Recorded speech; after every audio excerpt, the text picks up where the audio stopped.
I want to bring in counterterror analyst Aaron Cohen, okay, who's working on something to deal with exactly what I'm outlining to you, this online seduction. Former CIA and FBI Special Agent Tracy Walder. Now, you know her from NewsNation. She wears many different hats, an amazing pedigree. And now she's got millions of new fans from Netflix hit docuseries American Manhunt, Osama bin Laden. It's good to have you both. Tracy, the problem is those, in a very perverse way, were the good old days when you knew who you were dealing with and they were only too happy to tell you and take credit for things and launch operations. Now it's this kind of free-for-all online that I see as a common thread with a lot of the radical violence we've seen over the last few years. How do you explain the shift from what you were part of in going after that bastard to what we're dealing with today at home? Well, thank you for having me, Chris. And I agree with you. You're absolutely right. Those were, I guess, the good old days when we knew exactly who our enemy was. And that enemy was over there, if you will. We didn't have this spread. I mean, it was here, but we didn't have this rampant spread, if you will, of this radical ideology here in the US. We knew that our enemy was coming from overseas. The internet existed, but it really wasn't being used to conduct radicalization. And that, in my opinion, is the number one problem, as well as these individuals who are spewing this hatred basically being allowed to have these platforms, because I believe that they are crossing over a line of protected hate speech. And that in turn is also creating this self-radicalization, if you will, that's really in line with Al-Qaeda. These individuals don't see themselves as members of Al-Qaeda, but the reality is those are the ideas that they are adopting and that they are normalizing. Aaron, what do you do? The kids are on the phones all the time.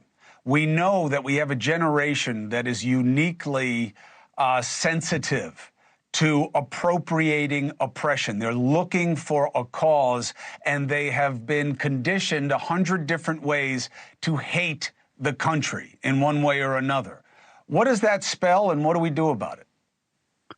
So, Chris, let me tell you where I'm at with all this. I think you nailed it. I think you nailed it on the head with your monologue when you talked about you've got everyone on every different side looking to connect with something. And coming from the intelligence world, ideology is a big factor when we're targeting assets. I'm talking about Israel specifically, where I was trained.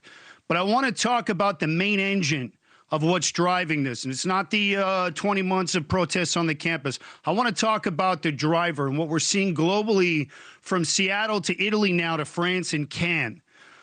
And the byproduct and what's happened here is probably the largest domestic security threat in the history of this country.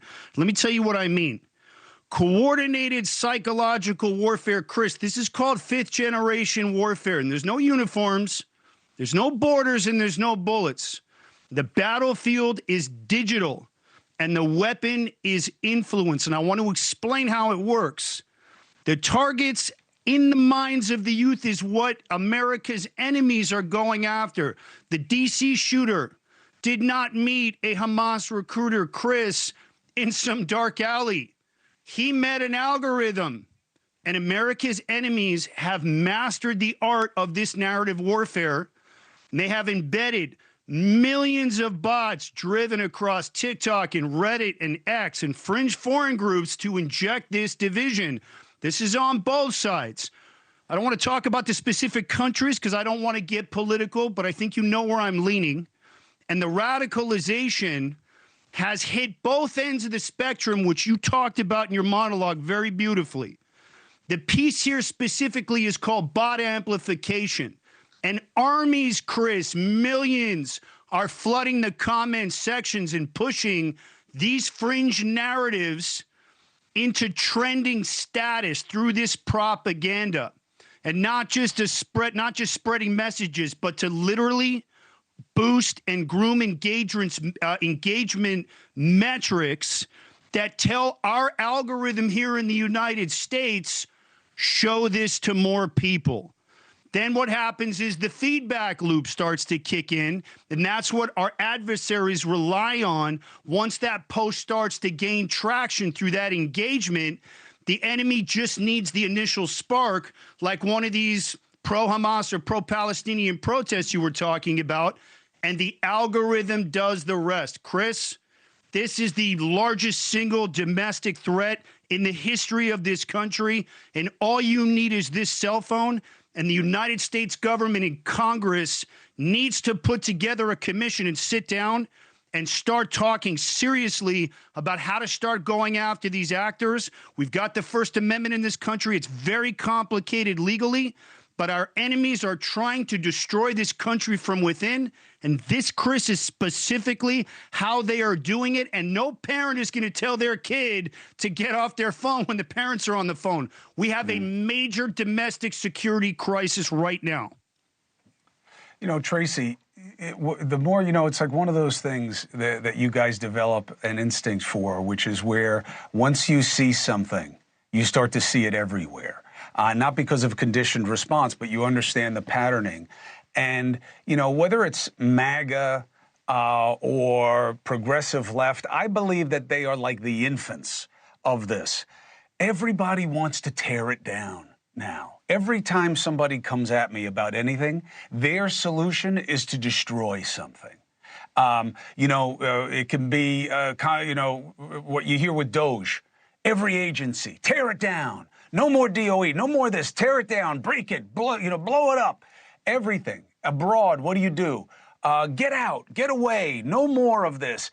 It seems no matter where it is, what did they want to do on campus?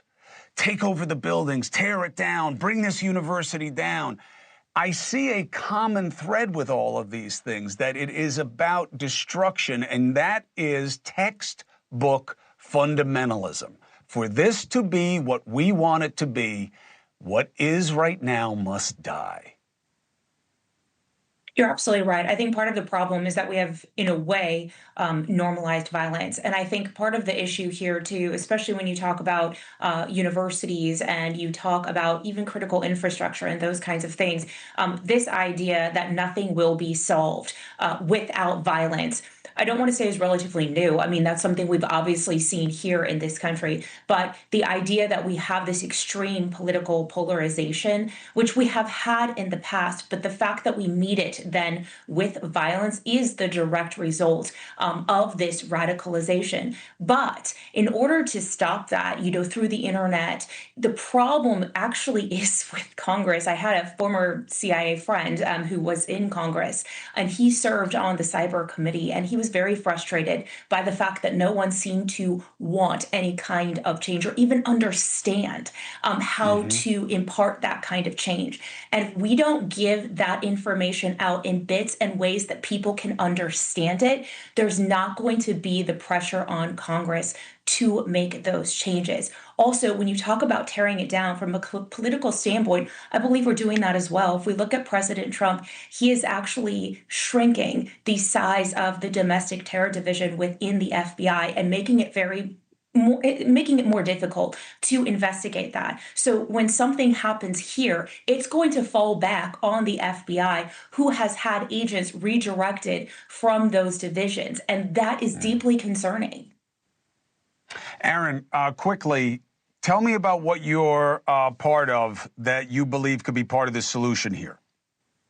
So, Chris, I don't think we can do anything about all this massive digital infiltration that I was talking about earlier. I'm in the process of putting together a $10 million seed investment. I'm pulling together elite senior engineers from Palantir and Axon and OpenAI, and I'm about to launch the first ever AI-powered threat prediction engine for law enforcement. I've been training law enforcement for 20 years. I've got a half a dozen large law enforcement agencies who are on board. We're going to pilot this program.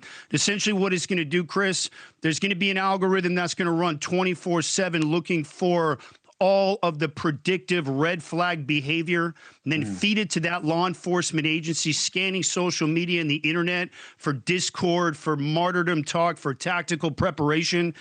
96% of the active shooters, Chris, posted some type of pre-attack signal. And what's happening right now is that law enforcement is drowning in noise and they have no signal. So I am going to give them the tools to be able to have an alert sent directly to their phone so that they can make contact with somebody who's posted online and not investigating after the murder's already happened. Good.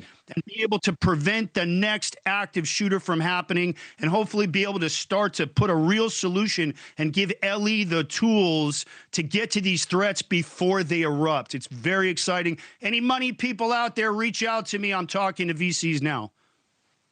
All right, good. Aaron, all I can do is I'm an open channel for you. All right. As you develop more understanding about what's happening, I'm here. OK, I'm not going to go away on this. That I can promise. And Tracy, look, I know where you're coming from, the same place I am, that I remember when they were sleeping on Al-Qaeda. And I remember when they were thinking that, you know, they didn't have that kind of reach.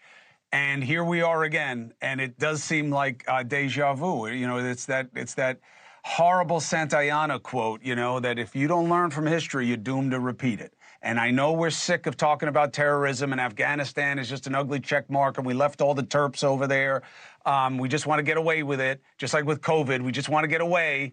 But, you know, the past comes back. Just because you don't want to deal with it doesn't mean it doesn't deal with you. So anything you know that needs a hearing, I'm here. And Tracy, thank you in advance. Aaron Cohen, thank you very much. Thank you for watching. Subscribe below and download our NewsNation app right now on your phone, and you will get fact-based, unbiased news for all Americans.